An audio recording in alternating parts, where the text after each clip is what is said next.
Shalom, shalom, sejam bem-vindos aqui na nossa sala de aula virtual. Estamos dando prosseguimento aos nossos estudos sobre os 6 princípios que nos levam a conquistar em Deus e assim nós somos superabundantes e não precisamos pecar para chegar aonde nós desejamos. No item de hoje, nós vamos concluir esta aula. Eu quero tratar para vocês, eu quero trazer aqui sobre a organização, horários estabelecidos e a constância. Esses 3 itens que vão finalizar aqui os nossos 6 princípios, certo? Também tem um resumo, também tem ali no meu Instagram, por escrito. E se você ainda não assistiu a primeira parte, eu recomendo que você o faça para que você possa acompanhar aqui o desfecho final do nosso estudo, certo? Se você ainda não me conhece, muito prazer, eu sou a professora Cássia Pereira e você está aqui no canal do Ministério da Restauração, um ministério de ensino, onde nós ensinamos Bíblia para você, para que você seja restaurado em todas as suas áreas, certo? Então vamos lá. Eu quero trazer aqui o conceito de organização, segundo o nosso dicionário brasileiro, não é? Segundo o conceito científico, e depois, como eu já fiz nos vídeos anteriores, alguns versículos e uma conclusão final aqui do que Deus está esperando de nós, certo? Então vamos lá. Organização é a forma como se dispõe um sistema, então veja bem, um sistema, certo? Para atingir os resultados pretendidos, ok? Então, se eu tenho eficiência, eu já começo a trabalhar um sistema para que eu tenha uma eficácia, que é o resultado pretendido, ou seja, eu alcancei os resultados pretendidos. Então, eu não só sou uma pessoa eficiente no sistema e no meu planejamento, que me permitiu chegar até lá, como também o resultado que eu desejei aconteceu. Então, eu tive eficácia aí no meu projeto, certo? Continuando, estruturação de recursos, pessoas e processos para atingir objetivos específicos. Por exemplo, eu dou aqui o meu próprio exemplo do meu canal, certo? Eu preciso ter aqui uma estrutura, preciso ter pelo menos um lugarzinho para colocar aqui um suporte para filmagem, um celular, um notebook aqui para que eu possa trabalhar, não é? Então, assim, um espaço mais silencioso para que não tenha ruídos externos. Então, veja bem, minimamente uma estrutura para que eu possa ter aqui uma condição mínima de exercer o meu objetivo, seja para estudar, seja para trabalhar, enfim, aquilo que, se eu estou fazendo um canal de receitas, no meu canal é um canal de receitas, eu preciso de ter uma estrutura na minha cozinha para que aquilo aconteça, certo? Então, a organização, nesse segundo aspecto, é a estrutura mínima. Não precisa ter coisas tão caríssimas, não é? Apenas começando com aquilo que você já tem, que lhe permite já dar o pontapé inicial no projeto que você deseja, e este projeto, evidentemente, alinhado com o projeto de Deus para a tua vida. Então, vai dar certo. Deus não se importa, assim, com muitos apetrechos, certo? Muitos adereços, né? Então, se você já tem um celular na mão e condições aí, se você tem que estudar livros, não é, que você precisa adquirir, e assim você já começa a iniciar o seu projeto, certo? Bom, num primeiro sentido, eu quero tratar aqui de alguns versículos que vai falar sobre o atingir os resultados pretendidos. O que nós temos em Provérbio, o que nós temos em Abacuque, certo? Então, veja lá, Provérbios 6, versos 6 a 8. Salomão disse assim: vai ter como a formiga, ó preguiçoso, olha para os seus caminhos e sê sábio, pois ela, não tendo chefe, e nem guarda, e nem dominador, prepara no verão o seu pão, na cega ajunta o seu mantimento. Por isso que nós, donas de casas, ficamos muito irritadas, né? Aquelas formiguinhas que sobem na mesa, aquelas açucareiras, né? Que vão no pão, nos alimentos, no açúcar. Toda essa movimentação anormal, num determinado período, e principalmente no verão, né? Aqui no Brasil, nós vemos aí esse enxame, aí essa situação aí que nos irrita, de formigas perambulando. Por quê? Porque elas já estão se preparando para colher alimentos, levar lá para debaixo da terra, certo? E para quando chegar o inverno e elas não conseguirem sair, ou em tempos de muita chuva, elas já têm ali o alimento preparado, certo? Ali no seu no seu lugar aí de habitação, no seu habitat, ok? No seu formigueiro, né?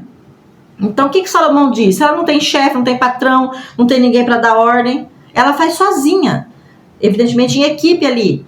Então, ele está dizendo assim, você não tenha desculpas, tá? Você está tendo preguiça, pode ser diferente. Mas outras coisas que te impedem, de repente dá para ir organizando, certo? Então, ele está dizendo, não precisa estar numa grande empresa, não é? Para começar algo grande, certo? Você precisa começar com aquilo que você tem. Provérbios 10, verso 4 e 5. O que trabalha com mão displicente empobrece, ou seja, o desorganizado, o gastador, o sem planejamento, o filho pródigo, né? Aquele pródigo que destrói tudo, que acaba com tudo, com as suas economias, que vive endividado. Se ganhar 10 mil, deve 50, se ganhar 20 mil, deve 100 mil. Então, assim, toda uma desorganização aqui quanto aquilo que está na mão dele. Por isso que essa pessoa displicente, né? A pessoa desorganizada, negligente, omissa, vai ficar pobre em todas as áreas, principalmente a financeira, tá? E se eu nunca estudo, eu também empobreço no meu conhecimento, certo?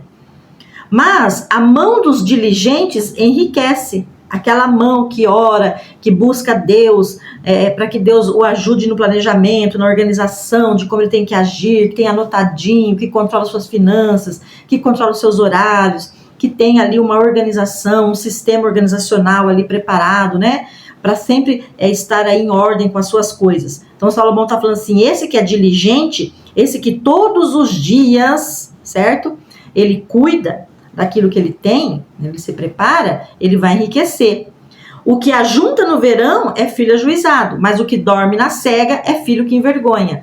Ou seja, aquele que durante o verão, durante as estações dos anos, dependendo do país, né? Porque tem país que fica aí 6 meses com nevasca, com gelo, né? E depois somente 6 meses para produzir, outros, que nem o nosso, que é tropical, maravilhoso, o Brasil, que nós podemos trabalhar o ano inteiro, não é? Nada nos impede de acumularmos. Então, estava assim, que nesse tempo bom, no verão, né, que tem sol, tal, aquele que trabalha enquanto a oportunidade está batendo a sua porta, aquele que faz acontecer, certo? O que vai ter? Ele vai ajuntar. Mas aquele que fica dormindo, certo? Nem vai plantar e muito menos colher, certo? E depois coloca a culpa em todo mundo, que aí é o espírito da vitimização, onde todos são culpados, menos a pessoa, certo? Vamos em Abacuque. O que Abacuque disse aqui para nós também? Tem um versículo aqui muito interessante em Abacuque, Abacuque 2, verso 2. Então o Senhor... Peraí, pessoal, saiu um pouquinho aqui do ar. Tá? Então o Senhor me respondeu e disse, escreve a visão e torna bem legível sobre tábuas, para que a possa ler quem passa correndo. Ou seja, daí no tempo determinado, quando chegar o tempo, não é? De você se mostrar, de você aparecer, de você mostrar a conquista, ele está dizendo assim, olha, não precisa esconder agora, não é? A conquista pode ser mostrada, não é? Não estou falando de ostentação e ficar cantando vantagens, não. Naquele momento assim, não é? Tudo bem, agora estou morando nessa casa sim, eu tenho esse carro sim, eu tenho esse emprego sim, eu fiz esse mestrado, esse doutorado sim, eu estou estudando sim. Ah, você está dando idioma? Sim, eu estou, tá? Não tem por que depois esconder. O que a Bíblia nos orienta é que você não fique contando os seus projetos antes de colocá-los em prática, por causa do espírito da inveja que vem de Satanás e ronda sobre toda a terra. Por causa desse espírito de inveja que ronda toda a terra, não é? Os inimigos, né? Os nossos inimigos, que são tanto homens quanto demônios, certo? Eles trabalham para abortar, ok? Aquele projeto no qual você sonhou, no qual você se preparou, para que não aconteça na sua vida. Porque eu já expliquei aqui que o espírito de inveja é o quê? Aquela pessoa que deseja que você não tenha nada, tá? Ela não deseja necessariamente o que você tem. Ela não quer que você tenha nada. Então, essas pessoas trabalham para abortar os seus projetos.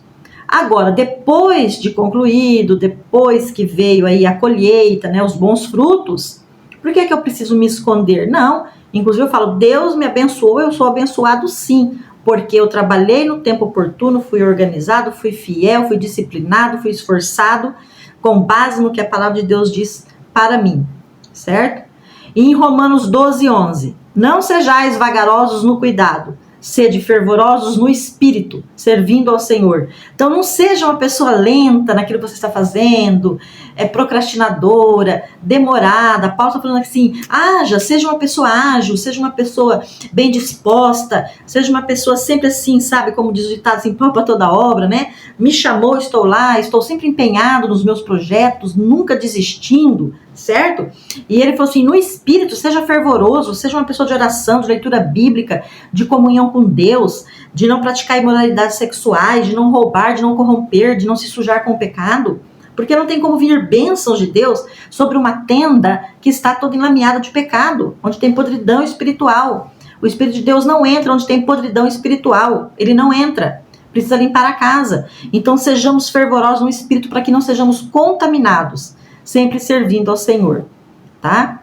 E o segundo sentido de organização, nós podemos achar aqui em 1 Coríntios 14, 32, 33 e o verso 40, no sentido de organização com pessoas e com os seus recursos. Ele diz assim, Paulo para os coríntios, e os espíritos dos profetas estão sujeitos aos profetas, em relação à pessoa. Seja uma pessoa organizada, primeiro em relação a você mesmo. Se você é um profeta, o espírito, tá, tem que estar sujeito ao comando da pessoa. A mente natural precisa governar o espírito, tá? E não o espírito governar a minha vida natural, porque senão eu começo a fazer coisas estranhas, como nós estamos vendo aí em algumas igrejas aí, né, estranhas aí que nós estamos vendo aí no Instagram, pastor subindo pau de sebo, né, pessoas desmaiando, rodopiando, certo? Uma coisa assim, uma apostasia, né, que Jesus falou que aconteceria. Então o que acontece?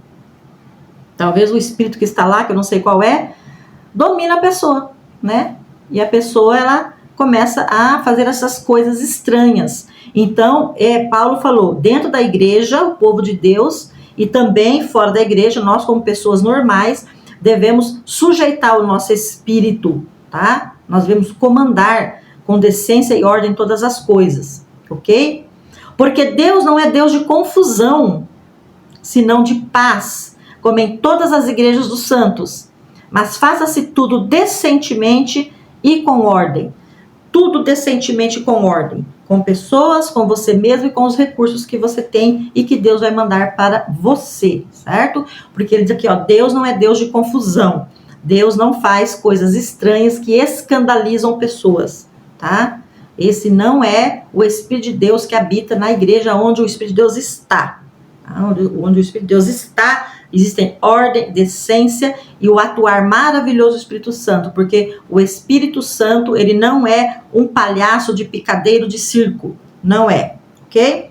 Lucas 14, 28, pois qual de vós, querendo edificar uma torre, não se assenta primeiro a fazer as contas dos gastos para ver se tem com que acabar? Isso aqui foi Jesus quem disse, tá? Então ele está falando da organização das finanças. Quando você for iniciar um projeto que vai demandar recursos, né? Eu tenho uma filha que ela é arquiteta, a gente sempre discute sobre isso. Mãe, tem que ter aquele plus de percentual sempre a mais, né? Porque uma obra, numa construção, num projeto, as coisas podem acontecer, temporadas de chuva, né? Paralisação e às vezes coisas que acontecem ali que vai demandar um valor a mais do que o projeto inicial previu. Então, o que acontece aqui? Jesus falou, seja organizado para que você não venha a ser envergonhado, para que as pessoas não riem de você, falar, não falei que não ia dar certo. Por quê? Não se planejou, não se organizou lá. Porque, gente, o que mais tem no mundo são pessoas sentadas esperando ver a nossa queda para depois bater palmas, não é verdade? E isso, o mundo está cheio disso, certo? Mas com Deus, nós somos instruídos de como devemos agir neste mundo. Certo? Conosco, para com a nossa família, para com pessoas, para com a sociedade, certo? E derrotando as hostes malignas que usam homens, certo? Para nos destruir também, certo? Para nos invejar, nos paralisar e nos neutralizar. Por isso Jesus disse, sejais, pois, organizados em tudo o que vocês forem fazer, da pequena coisa até a maior. Muito bem. Eu lembro que um dia eu fui fazer um bolo na minha casa, né? Tava tudo preparadinho lá, quando eu fui pegar o meu fermento, cadê o fermento?